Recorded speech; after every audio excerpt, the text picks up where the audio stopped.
이 시간 예배의 자리에 나오신 여러분을 축복합니다. 오늘 우리는 주기도문 4번째 강의 시간으로 하늘에 계신이라는 제목으로 말씀을 나누려고 합니다. 전해지는 말씀 가운데 하나님의 은혜가 임하시기를 바랍니다. 우리말로 하는 주기도문은 하늘에 계신으로 시작됩니다. 물론 원어나 영문 성경 다른 언어권에서는 다르지만 우리나라 말로 하는 주기도문은 하늘에 계신으로 시작됩니다. 예수님께서는 우리 하나님 아버지를 부르실 때 하늘에 계신 우리 아버지라고 부르셨습니다. 물론 예수님께서 우리에게 가르쳐 주신 하나님은 이 땅에는 관심이 전혀 없으시고 우리와 동떨어진 존재로서 그렇게 하늘에 계신 분이 아니셨습니다. 예수님께서 우리에게 가르쳐 주신 하나님은 하늘에만 계신 분이 아니라 우리와 함께 하시며 심지어 이 땅 가운데 없는 곳이 한 군데도 없이 모든 곳에 충만하게 존재하시는 분으로서 골방에까지 임재하시는 분으로 우리에게 가르쳐 주셨습니다. 그런데 그렇게 말씀하신 예수님께서 주기도문 우리에게 기도를 가르쳐 주실 때 가장 먼저 하나님을 부르실 때 모든 곳에 계시는 하나님이라고 부르신 것이 아니라 하늘에 계신 우리 아버지여 라고 불렀습니다. 하늘에 계신이라고 불렀습니다. 그렇다면 여기서 우리 아버지 하나님께서 하늘에 계신다라고 말씀하신 예수님의 의도와 그 의미가 과연 무엇입니까? 예수님께서 하나님 아버지를 하늘에 계신 분이다 라고 우리에게 말씀하여 주신 것은 우리가 땅에 있는 존재들이다 라는 것을 인식하게 하는 말씀이셨습니다. 그러니까 예수님께서 하나님 아버지를 하늘에 계신다 라고 말씀하신 것은 땅에 있는 우리 인간과의 대비를 강조한 표현이라는 것입니다. 예수님께서는 이 표현을 통해서 이 땅에 살고 있는 우리 인간들과 달리 하늘 아버지께서는 하늘에 계신 분이다 라고 말씀하십니다. 우리는 땅에 있고 하나님은 하늘에 계십니다. 그러므로 우리는 이 예수님의 표현에서 가장 우선적으로 하늘은 모든 곳에서나 볼 수 있고 어느 곳에서나 볼 수 있으니 하나님은 어느 곳에나 계신 분이구나 라고 이해하기보다는 우리는 하나님은 하늘에 계신 분이시구나 라고 그렇게 이해해야 한다는 것입니다. 아마 예수님의 제자들은 예수님께서 하나님 아버지가 하늘에 계신 분이다 라고 했을 때 그렇기 때문에 1차적으로는 하나님께서 모든 곳에 계신 분이다 라는 희망보다는 하나님께서는 위에 하늘에 계신 분이다 라는 것을 발견하게 됨으로써 우리는 땅에 있는 존재들이다 라는 것을 직감게 되면서 희망보다 절망을 경험하게 되었을 것입니다. 이 땅에 발붙이고 사는 우리와 달리 하나님은 하늘에 계신다라고 하는 것은 우리로 하여금 절망을 직면케 하는 선언입니다. 우리는 우리의 힘과 노력으로 하나님께 다가갈 수가 없습니다. 우리는 탑을 쌓는다고 하늘에 이를 수가 없습니다. 아버지 하나님은 하늘에 계십니다. 우리가 우리의 힘으로 다가서려고 할 때 주님께서는 우리의 연약함을 드러내십니다. 그러나 그렇기 때문에 그것은 또한 우리에게 궁극적인 소망의 표현이 됩니다. 어떤 한 수영 선수가 눈을 떠보니까 망망대해에서 자기가 허우적거리고 있습니다. 그리고 그의 주변에도 많은 사람들이 함께 그 망망대해에서 허우적거리고 있습니다. 갑작스러운 비행기 사고로 인해서 승객들이 모두 망망대해 가운데 떨어지게 되었던 것입니다. 그러나 사고 때 받은 충격으로 인하여서 그 수영선수에게는 이전의 상황들이 전혀 기억이 나지 않습니다. 그냥 눈 떠보니까 자기가 망망대해에서 허우적거리고 있는 겁니다. 그러므로 지금 그 상황이 그 수영선수에게는 어떠한 감정에 더 가깝겠습니까? 절망이라기보다는 당혹스러움에 가까운 상황입니다. 그는 그저 당혹스러움을 느낄 뿐입니다. 갑자기 눈 떠보니까 물속에서 허우적거리고 있습니다. 하지만 그의 몸은 헤엄치는 법을 기억하고 있습니다. 얼마나 다행입니까? 그로 인해서 그는 다른 사람들보다 훨씬 오랜 기간 허우적거릴 수 있고 생명을 보존할 수 있을 것입니다. 그런 그의 당혹감이 절망으로 변하는 순간이 있습니다. 그 순간은 바로 구조대가 그의 앞에 나타나는 것입니다. 저 멀리 지나가는 크루즈선에서 허우적거리지 않고 두 발로 서서 살아가는 사람들을 보게 되는 것입니다. 그것이 그에게는 어떠한 경험이 되겠습니까? 그 경험은 그가 이제껏 인식하지 못하고 있던 자기의 존재의 비참한 실존을 증명케 하는 완전한 절망의 경험입니다. 이렇게 바다에 빠져서 허우적거리고 사는 나와 달리 두 발로 서서 살아가고 있는 사람들을 보는 것, 나는 두 발로 서이지 못하고 물속에서 허우적거리고 있는 존재라는 것을 증명케 된다는 것입니다. 나는 하늘에 있는 존재가 아니라 이 땅에 발붙이고 살아가는 인간이라는 것입니다. 그러나 그 크루즈선에서 그들을 발견하고 구조선을 보내온다면 그 절망의 감정은 아이러니하게도 유일하게 그에게는 궁극적으로 유일한 소망의 길이 되는 것입니다. 그러므로 예수님께서 주기도문을 시작하시면서 하신 이 표현, 하늘에 계신이라는 이 표현은 마태복음 19장 16절부터 26절에 나오는 예수님과 부자 청년에 관한 말씀이 담고 있는 메시지를 함축적으로 담고 있습니다. 마태복음 19장 16절을 보게 되면 어떤 사람, 즉 일반적으로 부자 청년이라고 일컬어지는 이 사람이 예수님을 찾아와서 선생님이여 내가 무슨 선한 일을 하여야 영생을 얻으리이까? 라고 묻습니다. 그리고 이에 대해 예수님께서는 생명에 들어가려면 계명들을 지키라 라고 대답하십니다. 마태복음 19장 16절부터 19절 말씀입니다. 앞에 화면을 보시고 이 본문을 함께 읽어보겠습니다. 어떤 사람이 주께 와서 이르되 선생님이여 내가 무슨 선한 일을 하여야 영생을 얻으리이까? 예수께서 이르시되 어찌하여 선한 일을 내게 묻느냐? 선한 이는 오직 한 분이시니라. 네가 생명에 들어가려면 계명들을 지키라. 이르되 어느 계명이오니이까? 예수께서 이르시되 살인하지 말라, 간음하지 말라, 도둑질하지 말라, 거짓 증언하지 말라, 내 부모를 공경하라, 내 이웃을 내 자신과 같이 사랑하라 하신 것이니라. 아멘. 마태복음 19장 16절부터 26절에서 예수님께서는 부자 청년과의 대화를 통해서 그로 하여금 완전한 절망을 증명케 하시는데, 그것을 위해서 우선적으로 그 청년의 질문에 나타난 문제점을 우회적으로 지적하고 있습니다. 앞서 읽은 16절 본문에서 청년이 하는 말, 내가 무슨 선한 일을 하여야 영생을 얻으리이까? 라는 질문 속에서 우리는 어떠한 느낌을 받습니까? 여기에는 사람이 선한 일을 해야 영생을 얻을 수 있다는 전제, 그리고 그에 대한 청년의 강한 확신이 담겨 있습니다. 청년은 영생을 얻는 방법이 선행임을 전제하고 예수님께 질문하고 있는 것입니다. 영생을 얻는 방법이 내가 인간이 하는 어떠한 행위, 노력임을 전제하고 질문하고 있습니다. 그러므로 그가 지금 궁금한 것은 영생을 얻는 방법이 아니라 영생을 얻게 하는 선행이 대체 무엇입니까? 그 종류에 대해서 묻고 있는 것입니다.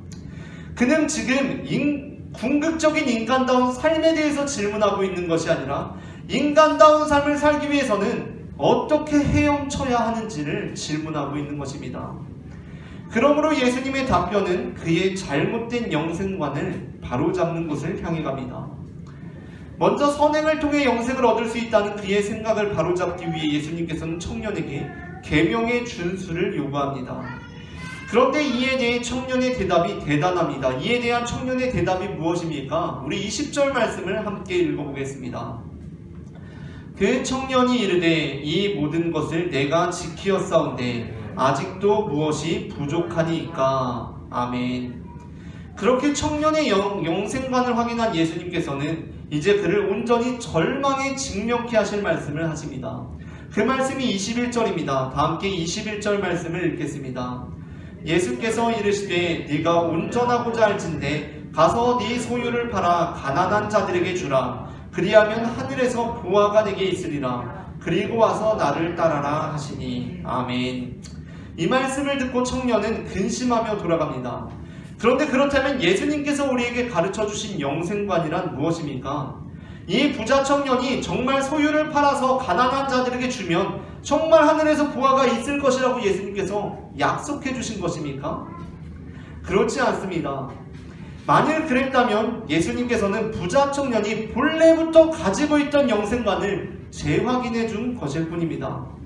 또한 그것이 아닐지라도 예수님께서는 부자 청년이 본래 가지고 있던 그 영생관 안에서 가장 고차원적인 수준에 이르신 분에 불과할 것입니다. 그러나 예수님께서는 그러한 의미에서 우리와 같은 인간이 아니십니다. 예수님께서는 스스로가 하늘에 계신 하나님이십니다. 그러므로 우리는 이 뒤에 이어지는 구절을 끝까지 충실히 읽을 필요가 있습니다. 부자 청년이 근심하며 돌아간 일로 인해서 제자들까지도 영생에 대한 절망에 사로잡히게 됩니다. 아니, 저 부자 청년은 그래도 꽤 괜찮은 사람인 것 같은데 저런 사람도 영생을 얻을 수 없다면, 아니 얻을 수 없는 정도가 아니라 낙타가 바늘귀로 들어가는 것이 더 쉬울 정도로 아주 절망스러운 상황이라면 대체 어느 누가 영생을 얻을 수 있겠는가 하는 질문을 제자들이 하게 됩니다. 심지어 그들은 뒤에 이어지는 말씀처럼 모든 것을 버리고 주님을 따르는 자들임에도 불구하고 이 말씀 앞에서 절망을 경험하였습니다. 그런데 그때 예수님께서 하신 말씀이 무엇입니까? 26절입니다. 우리 함께 26절 말씀을 읽어보겠습니다.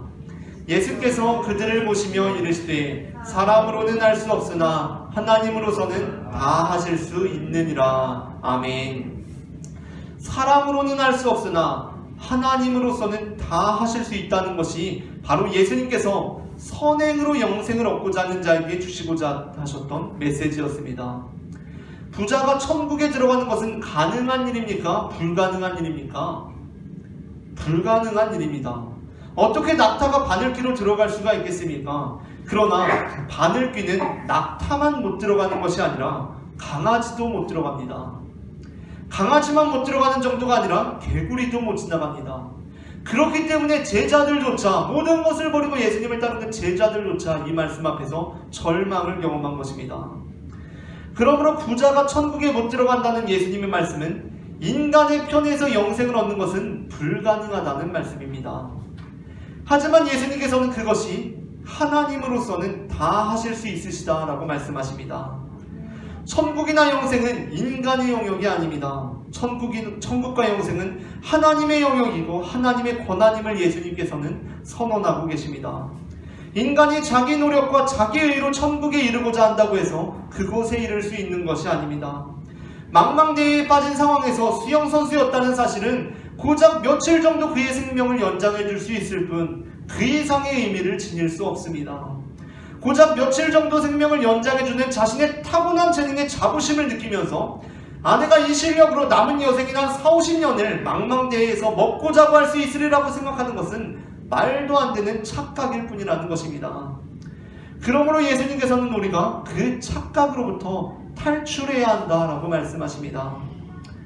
재산을 처분하여 가난한 자들에게 주라는 이 예수님의 말씀은 부자 청년을 절망하게 했지만 사실 그 절망은 영생으로 이어지는 길의 문이었습니다. 천국과 영생은 인간의 능력 밖이라는 것은 그 밖이라는 능력 밖의 것이라는 절망적 인식에서 우리는 비로소 신의 전능함을 볼 수 있기 때문입니다. 모든 면에서 자신만만하던 청년은 영생까지도 자기의 능력으로 가능할 것이라고 어렴풋하게나마 믿고 있었습니다. 앞에서 언급한 대로 청년이 어떻게 말합니까? 내가 무슨 선을 행해야 영생을 얻을 수 있겠습니까? 라는 그의 질문이 이러한 그의 신념을 뒷받침하고 있습니다. 부자 청년은 여전히 내가 좀 더 성실하게, 내가 좀 더 열심히 수영만 하면 여기서 장수할 수 있지 않을까? 라고 생각하고 있었습니다. 그러나 영생은 인간의 영역이 아닙니다. 이것은 예수님께서 우리에게 가르쳐 주신 관점입니다. 하나님께서 하늘에 계신 것과 달리 우리는 이 땅에서 기껏 최선을 다해 점프해봐야 30cm 아니면 좀 더 열심히 뛰면 50cm 정도 뛰지 못한, 그 정도밖에 뛰지 못하는 인간일 뿐이라는 것입니다. 많은 사람들이 21절의 말씀, 네가 온전하고자 할진대 가서 네 소유를 팔아 가난한 자들에게 주라. 그리하면 하늘에서 보화가 네게 있으리라. 그리고 와서 나를 따르라 라는 말씀을 예수님께서 실제로 그에게 진지하게 약속하신 말씀이라고 그렇게 오해합니다. 부자 청년에게 예수님께서 진짜 해답을 주신 것이라고 오해합니다. 그러나 재산을 처분해서 빈민을 구제한 그 선행으로 영생을 얻으라는 의미라면 이것은 사실 부자 청년의 입장과 전혀 다를 바가 없는 주장 아닙니까? 그리고 그렇다고 한다면 우리 역시 예수님의 말씀을 따르기 위해서 지금 우리의 전 재산을 다 팔아서 가난한 자들에게 주어야만 합니다. 그렇다면 우리가 그리스도인이 된다는 의미는 무엇입니까? 우리는 우리의 소유를 다 팔아서 가난한 자들에게 줌으로써 그리스도인들이 되는 것이 아닙니다. 우리는 어떻게 그리스도인이 되었습니까? 우리는 우리의 영생이 그렇게 주어지는 것이 아니라 오로지 하늘에 계신 아버지의 은혜로 주어지는 것임을 믿음으로 그리스도인이 되는 것입니다. 예수님의 말씀은 모든 계명을 다 지켰다고 자신있게 말하는 부자 청년에게, 그리고 그럼에도 불구하고 뭔가 자기도 알지 못하는 부족함을 감지하고 있는 그에게 지금 그의 태도는 영생을 선행으로 얻을 수 있다는 확신과 그것을 추동했던 재물에 근거하고 있음을 지적한 것이었습니다. 청년은 분명 자신의 영생을 얻기 위해서 아직 뭔가 부족하다는 것을 감지하고 있는 민감한 사람이었습니다. 그러나 자신에게 도대체 무엇이 부족한 것인지를 알 수 없었습니다. 그는 예수님께 이렇게 묻습니다.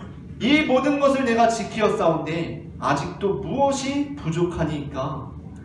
그렇게 그저 파악되지 않는 결핍이 느껴질 뿐이었습니다. 그런 그에게 예수님께서는 그에게 결핍되어 있던 것이 무엇인지를 직면케 하신 것입니다. 그것은 바로 절망의 결핍이었습니다. 그는 부족한 것이 없는 사람이었습니다. 사회적인 지위나 재물이나 심지어 윤리적으로도 그는 부족함이 없는 사람이었습니다. 그런데 역설적으로 그랬기 때문에 그에게는 절망이 결핍되어 있었습니다. 무언가 부족한 느낌은 늘 받고 있었습니다. 그러나 그는 완전한 절망을 인식하지 못했던 것입니다. 사실 그는 절망을 모르고 살아왔습니다. 돈으로 다 할 수가 있었습니다. 돈이 있으니까 살인할 필요가 없었습니다. 돈이 있으니까 간음할 필요가 없습니다. 돈이 있으니까 부모 공경도 잘할 수 있습니다. 말 그대로 착한 사람들이 부자 되는 게 아니라 부자니까 착할 수 있는 세상 아닙니까? 그렇다 보니 그는 자신의 능력으로 영생도 얻을 수 있을 것이라고 착각했습니다. 예수님께서는 그것이 착각임을 증명케 하셨던 것입니다. 믿음은 하나님께서 하늘에 계신다는 것을 인식하면서 시작됩니다. 그리고 그것은 내가 땅에 있는 것을 인식함을 의미합니다. 그냥 세상 만사가 다 똑같고 이렇게 살다가 이렇게 가는 것이라고 생각하는 것이 아니라 내가 할 수 없는 일을 하실 수 있는 분이 계신다는 것을 믿음으로 우리는 예수님께서 가르쳐 주신 기도를 행할 수가 있는 것입니다. 하늘에 계신 우리 아버지, 하늘에 계신 우리 아버지. 우리는 절망적인 존재이지만 바로 그분께만 우리의 소망이 있음을 인정하는 것입니다. 파주에서는 오며 가며 심심치 않게 재개발의 현장들을 볼 수가 있습니다. 그런데 재개발을 하게 되면 가장 먼저 하는 일이 무엇입니까? 재개발이 본격적으로 들어갈 때 가장 먼저 하는 공사가 바로 철거 작업입니다. 일단은 다 때려 부시는 일입니다. 다 때려 부십니다. 제가 건축에 대해서 잘 알지는 못하지만 아마 요즘은 또 아파트가 굉장히 높고 지하로도 다 연결된 형태로 짓지 않습니까? 그래서 아마 건물을 부수는 수준이 아니라 아마 땅까지 다 갈아엎는 수준의 공사가 될 것입니다. 물론 그 동네에 아주 의미 있는 구조물이 있다거나 역사적으로 남겨둘 만한 문화유산이 있다면 뭐 그런 곳에는 애당초 재개발이 진행되기조차 어렵겠지만 그런 것은 보존하더라도 본래 재개발이라는 사업 자체가 기존에 있는 것들 다 부셔버리고 새로 짓겠다는 것입니다. 그 결정을 하는 것이기 때문에 항상 난항을 겪는 것 아닙니까? 재개발은 기존의 건물들 위에 지을 수가 없습니다. 30년 된 구옥 위에다가 30층짜리 아파트를 지을 수가 없는 일입니다. 좀 신기술로 해보면 잘할 수 있지 않겠습니까? 라는 말은 저 같은 비전문가들, 아니 이런 사람들도 할 수가 없는 말인 것입니다.